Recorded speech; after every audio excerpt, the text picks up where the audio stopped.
श्रोता कौन है और सुनने के नियम क्या है? कथा सुनने का मतलब है पहले उसका श्रवण करो और जो सुना है फिर उसका चिंतन करो और चिंतन के माध्यम से फिर तदाचरण करने की चेष्टा करो। आज गोकर्ण जी महाराज ने आदरणीय आत्मदेव जी को जो उपदेश किया उसका मेरे जीवन से कितना संबंध है, इसका विशद विवेचन जिसमें किया जाए, उसका चिंतन करो, फिर ऐसा आचरण करने की चेष्टा करो। तो श्रवण, मनन और निधिध्यासन, ये श्रवण की 3 पद्धति है।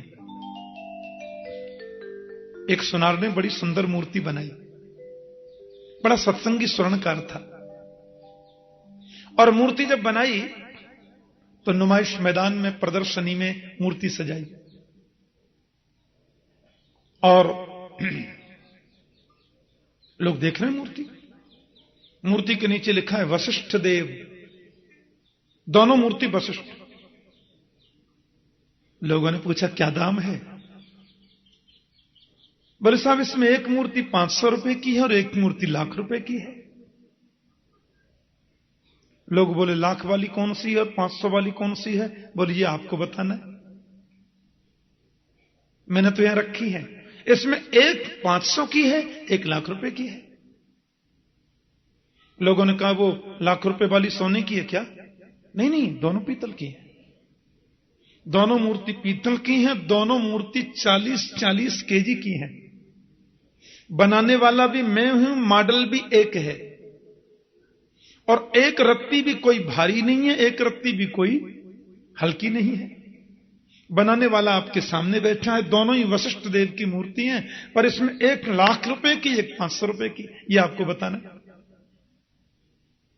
अब लोग बेचारे मूर्ति को उठाएं, कोई उसको उल्टी सीधी करके देखे, कोई नाक में अंतर तो नहीं है। जैसे कभी कभी अखबार में फोटो आते हैं ना, दोनों फोटो एक से, और कहते हैं इन दोनों में 5 अंतर है, अब आप बताइए क्या अंतर।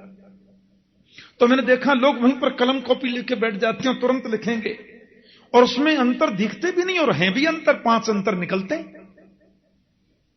सुनार ने बोला आप बताइए इसमें ₹1,00,000 की कौन सी और 500 की कौन सी?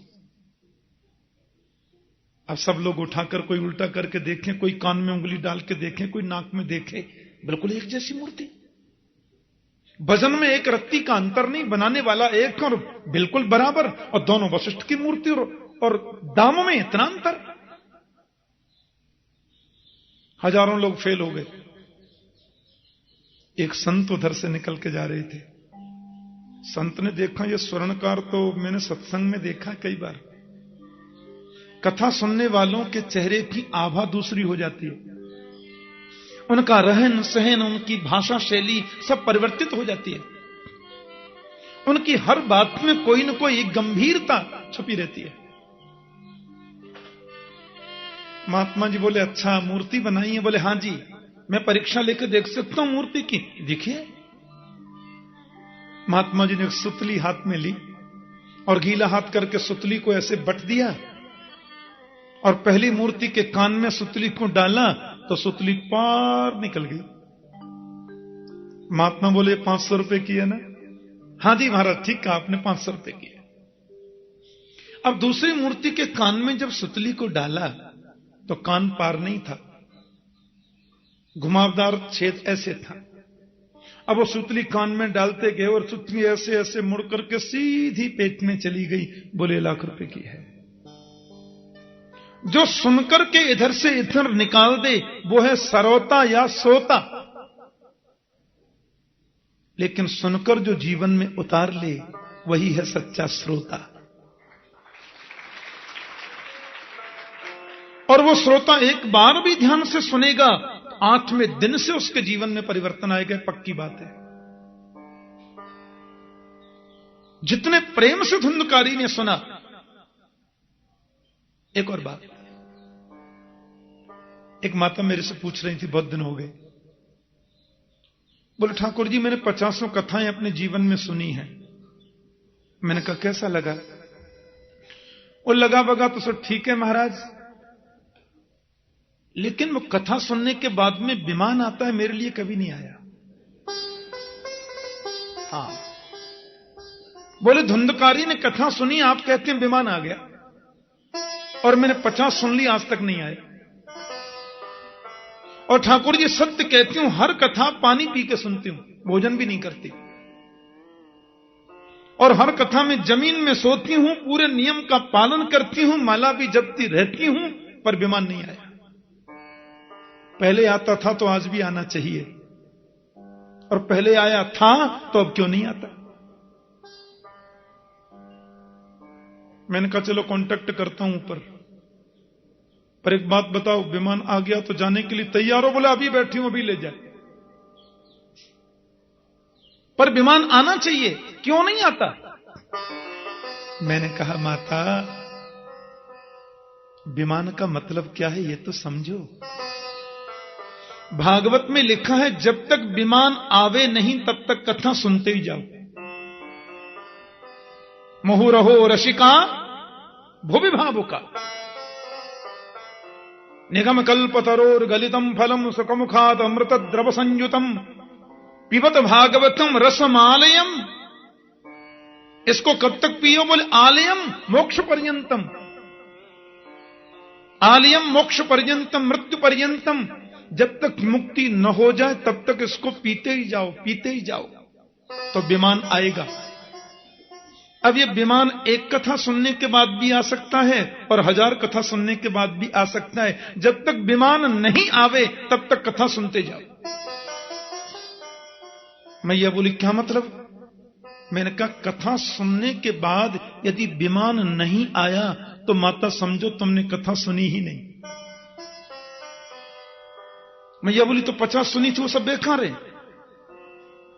मैंने कहा ये तो तुम देखो विमान आया कि नहीं। विमान का मतलब होता है विगता मान विमान। हनुमान जी का नाम हनुमान क्यों? जिसने अपने मान का हनन कर लिया वो हनुमान, जिसने अपने मान को नष्ट कर दिया वो हनुमान, और जिसके हृदय से मान अभिमान निकल गया वही विमान। कथा सुनने के बाद भी यदि अभिमान दिल में बना हुआ है तो समझो विमान आया ही नहीं। और एक कथा सुनने के बाद भी जीवन का अभिमान निकल गया, यही तो विमान है। और जिस दिन अभिमान निकल गया उसी दिन विमान आ गया, और जिस दिन विमान आया उसी दिन गोविंद मिल गया। बोलो जय श्री कृष्ण। पक्की बात है, क्योंकि तृणादपि सुनीचेन तरोरपि सहिष्णुना कि अमानिना मानदेन कीर्तनीय सदा हरि। भगवान चैतन्य देव कहते हैं तृणावपि सुनीचेन, कथा सुनने के बाद जीवन कैसा हो? बोले तिनके से भी ज्यादा अपने आप को छोटा मानो,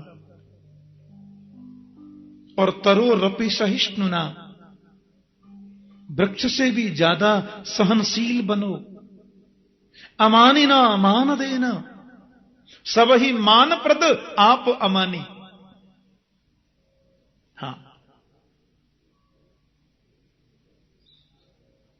एक जगह शोभा यात्रा निकल रही थी, भागवत का वक्ता मैं था उस कथा में। 15-20 तो मंत्री आए थे, 3 शंकराचार्य थे, सबकी डोलियां थी। मैंने कहा मैं तो पैदल चलूंगा कथा में। नहीं महाराज एक डोली आपकी भी सजी है। मैंने कहा डोली फोली को रहने दो, मैं पैदल चलूंगा। अब वो टीवी वाले आजकल हर कथा को करते हैं, टीवी वाले बड़े आए थे। अब मैंने देखा महाराज सबको होड़ लगी है वीडियो में आने की, कैमरा में आने की। जब 1.5 किलोमीटर यात्रा निकल गई तो लोगों ने पूछा व्यास जी कौन है? अब मुझे ढूंढे वो कहां है। मैं पीछे आराम से चल रहा था। क्या जरूरत है? भागवत सुनने के बाद, भागवत कहने के बाद भी मन में ये वृत्तियां बनी रहती हैं, तो हमने क्या सुना और क्या कहा? अमानिना मान देना, भागवत सुनने के बाद भी जीवन का अभिमान यदि न निकला तो तुमने भागवत सुनी ही नहीं है। और जिस दिन अभिमान निकला नहीं, जिस दिन विमान आया नहीं, तब तक सुनते चलो, कभी तो आएगा। यही जीवन का सार है। विमान का मतलब है विगता मान विमान, जीवन का अभिमान निकल जाए। और धुंधकारी अहम निकल गया। ये अहंकार ही तो धुंधकारी है। गोकर्ण ही तो विवेक है। गोकर्ण रूपी विवेक जब ज्ञान रूपी भागवत का आश्रय ले तो अहंकार रूपी धुंधकारी चला जाता है, तो विमान हो जाता है। बोलो जय श्री कृष्ण। ये 7 दिन में कथा सुनने का भी, कथा जो हम सुबह 9 बजे से सुनेंगे, 9 बजे से जो हम सुनेंगे कल भागवत कथा, 7 ही दिन में क्यों? क्योंकि हमारा जन्म 7 ही दिन में होता है। रवि, सोम, मंगल, बुध, बृहस्पति, शुक्र और शनि, 8 दिन तो होते ही नहीं। और संजोग देखो, यहां अपनी कथा भी आरंभ रविवार से ही हो रही है। बोलो जय श्री कृष्ण। माता की कृपा से सब संजोग बनते जाएंगे, देखना। शिवरात्रि पर्व भी इसी कथा में आ जाएगा। फाल्गुन माल बसंतोत्सव तो चल ही रहा है हमारे ब्रजमंडल में। हां, बनाना नहीं पड़ता, ऑटोमेटिक बनता है। रवि, सोम, मंगल, बुध, बृहस्पति, शुक्र और शनि, 7 दिन की कथा का मतलब है जीवन में जितने 7 दिन निकल चुके उनकी अशुद्धि दूर हो जाए। आगे जो 7 दिन आने वाले हैं वो निर्मल और पवित्र बन जाएं। हमारे शरीर में अंदर भी तो 7 ग्रंथियां होती हैं। अविद्या, अस्मिता, राग, द्वेष, अभिनिवेश, अहमता और ममता। एक एक दिन की कथा के श्रवण से एक एक ग्रंथि हमारी खुलती चली जाए।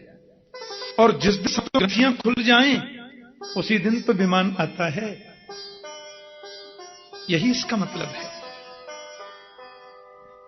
भागवत सुनने के बड़े सुंदर नियम हैं। मैं 2 मिनट में जरा नियम और बता दूं। शुभ मुहूर्त में कथा का आरंभ करो।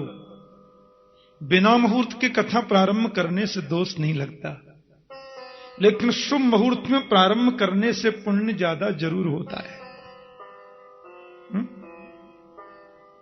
भागवत की व्यास गद्दी पर जो वक्ता बैठे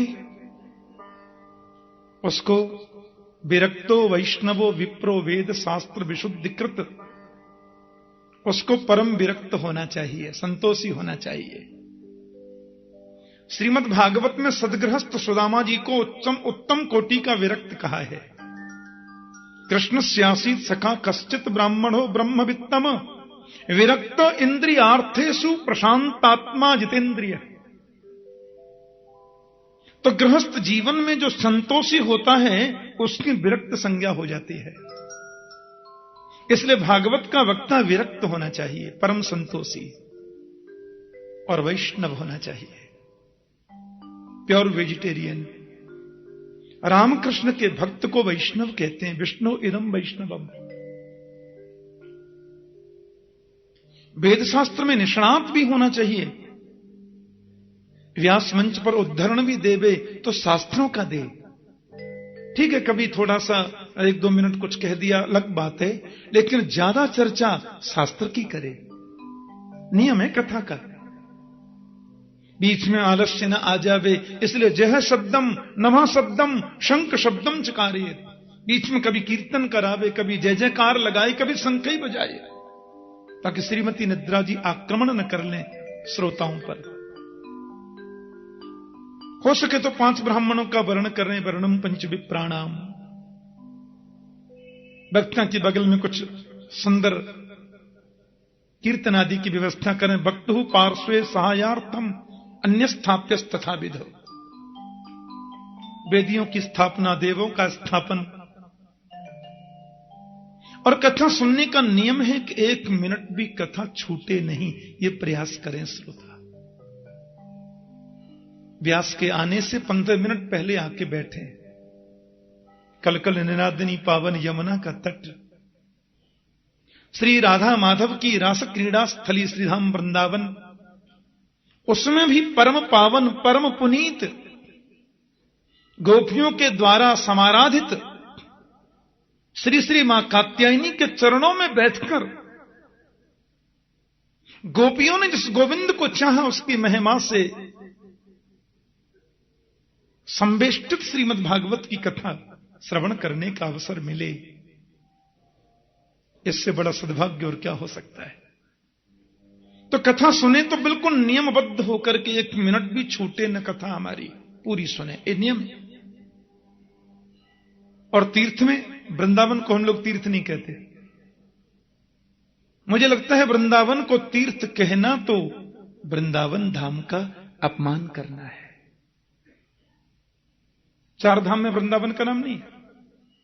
हां, उत्तर में बद्रीनाथ, दक्षिण में रामेश्वरम, पूरब में जगन्नाथ, पश्चिम में द्वारकाधीश, 4 धाम।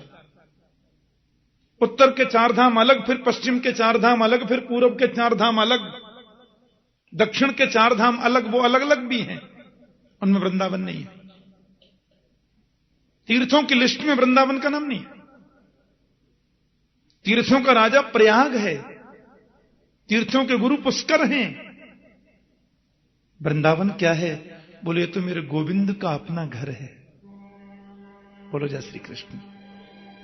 तीर्थों का राजा जब प्रयाग को बनाया गया तो सब लोग उसको टैक्स देने जाते, कर देने जाते, भेंट देने जाते, वृंदावन कभी नहीं गया। प्रयागराज ने बड़ी मीटिंग बुलाई, देवताओं के साथ में ब्रह्मा के पास गए। ब्रह्मा से बोले ऐसे ही अपमान कराना था तो आपने की, तीर्थों का राजा बनाया मुझे। ये सब लोग आते हैं मुझे भेंट देने, ये छोटा सा वृंदावन कभी आता नहीं। ब्रह्मा बोले वृंदावन के बारे में कुछ भी कहने की मैं स्थिति में नहीं हूं,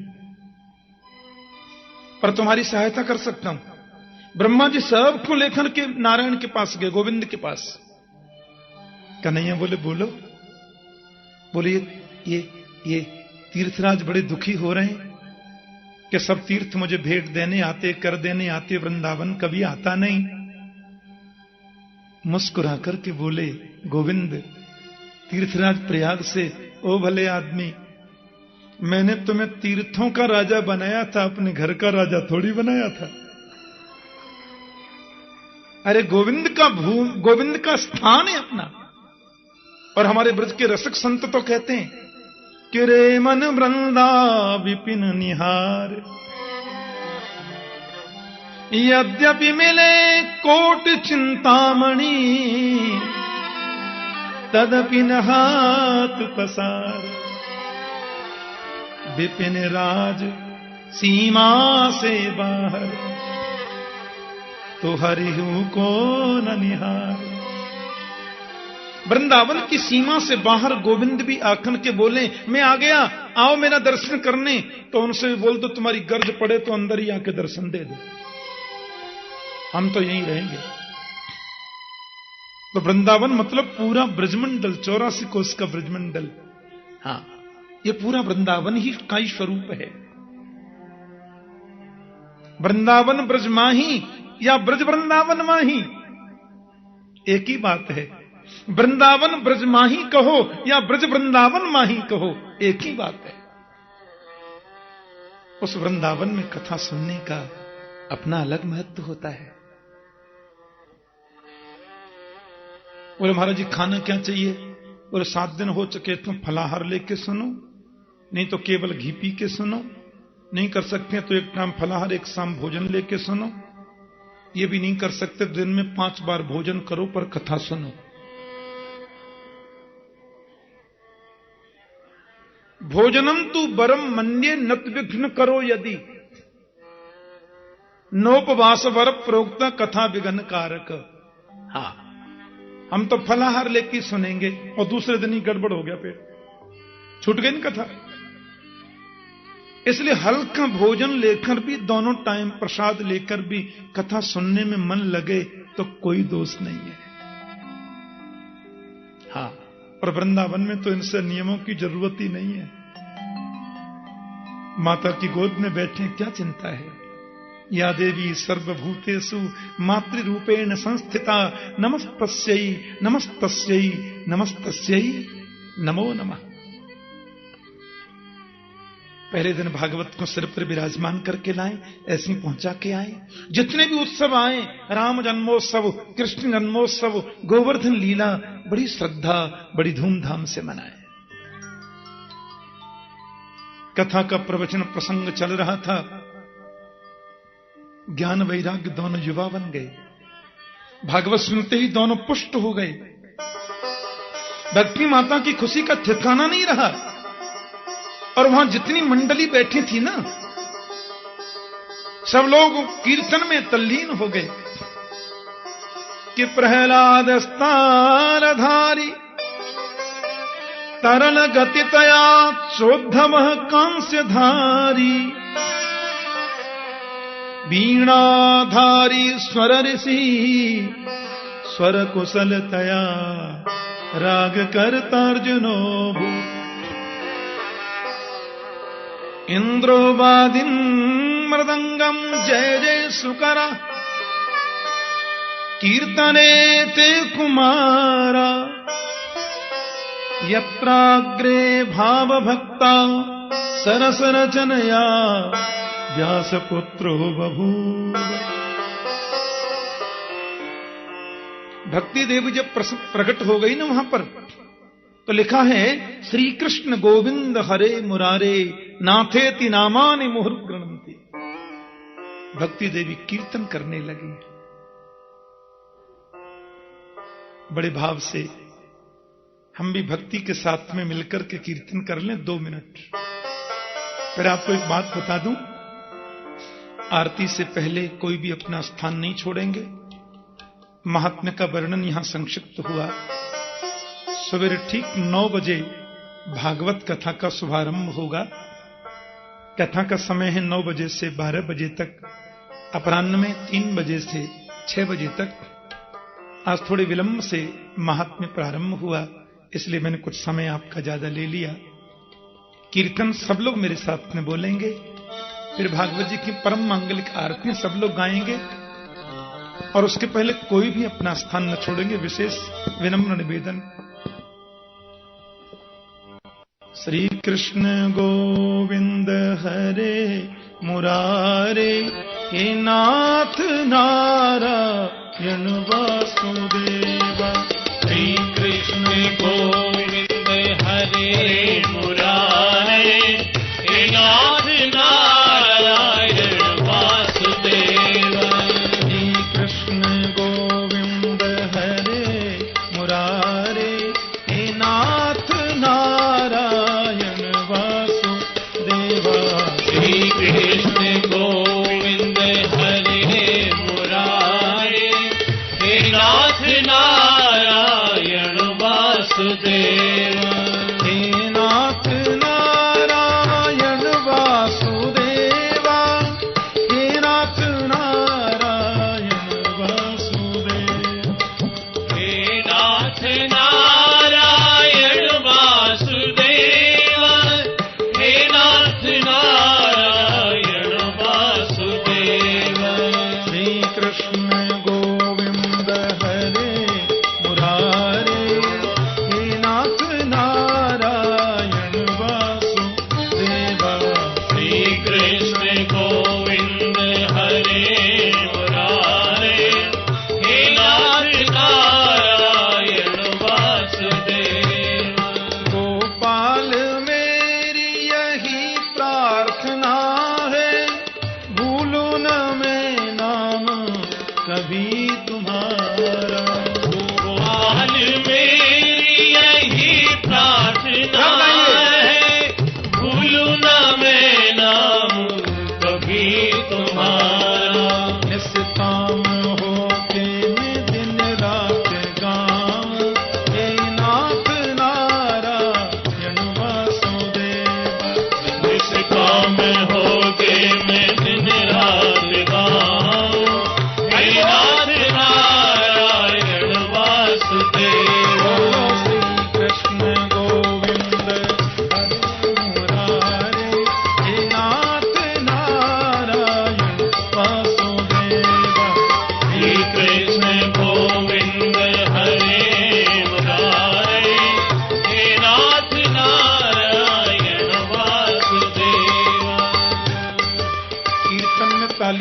ऐसे हाथ की रेखा बदल जाती है। हाँ, माता यशोदा हरि को जगावे, गोपाल जागो अब नैन खोलो। माता यशोदा हरि को जगावे, गोपाल जागो अब नैन खोलो। द्वारे खड़े गोप बुला रहे हैं, हे नाथ नारायण वासुदेव। द्वारे खड़े गोप बुला रहे हैं, हे नाथ नारायण वासुदेव। बोलो श्री कृष्ण गोविंद हरे मुरारे, हे नाथ नारायण वसुदेव। श्री कृष्ण गोविंद हरे मुरारे, हे नाथ नारायण वासुदेव। देहांत काले तुम सामने हो, बंसी बजाते मन को लुभाते। देहांत काले तुम सामने हो, बंशी बजाते मन को लुभाते। यही गीत गाते में तन नाथ त्याग, हे नाथ नारायण वासुदेव। यही गीत गाते में तन नाथ जाऊं, हे नाथ नारायण वासुदेव। हे नाथ नारायण वासुदेव, हे नाथ नारायण वासुदेव। हे नाथ नारायण वासुदेव, जय हो। हे नाथ नारायण वासुदेव। हे नाथ नारायण वासुदेव, हे नाथ नारायण वासुदेव। हे नाथ नारायण वासुदेव, हे नाथ नारायण वासुदेव। श्री कृष्ण गोविंद हरे मुरारे, हे नाथ नारायण वासुदेव। श्री कृष्ण गोविंद हरे मुरारे, हे नाथ नारायण, हे नाथ नारायण, हे नाथ नारायण, हे नाथ नारायण, हे नाथ नारायण, हे नाथ नारायण, हे नाथ नारायण, हे नाथ नारायण, हे नाथ नारायण, हे नाथ नारायण, हे नाथ नारायण वासुदेव। हे नाथ नारायण, हे नाथ नारायण, हे नाथ नारायण, हे नाथ नारायण।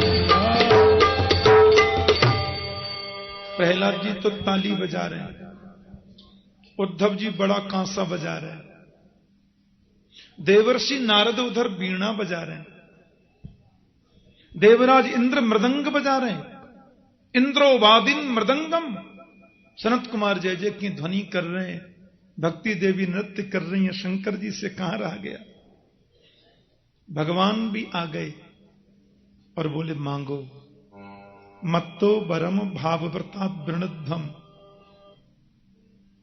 भक्तों ने कहा एक ही वर दे दो, जब जब आपकी कथा सुना करें तब तब आपका दर्शन हो जाए करे।